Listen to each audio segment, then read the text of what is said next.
Как мы уже рассказывали, в музее имени Эрзи открылась необычная выставка молодых художников «Время до». Свой порыв к чистому и прекрасному ребята выражают в оригинальных инсталляциях, ярких картинах и тематических перформансах.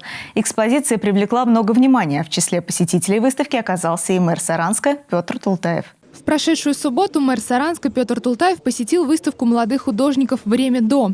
Открылась она 18 января в музее имени Эрзи. На оперативном совещании в понедельник глава города поделился впечатлениями.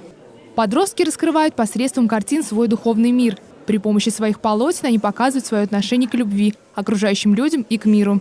Эти картины – их мироощущение и мировоззрение. Не каждый из нас, родителей, бабушек и дедушек, знает своих детей такими, какие они есть на самом деле. Иногда мы со своими детьми находимся в разных плоскостях. Мне рассказали, что одной из художниц, участвующей в выставке, в социальных сетях 20 тысяч подписчиков. Таких же ребят, которые общаются между собой на своем языке. Особо призываю всех родителей посетить эту выставку.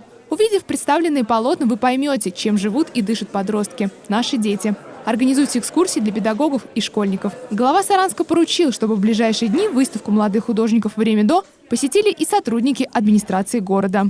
В создании экспозиции приняли участие 11 молодых художников республики. Они представили свое видение реальности с помощью произведений живописи, графики, графического дизайна, фоторабот и инсталляций. Составить собственное мнение о них любой желающий может до 18 февраля.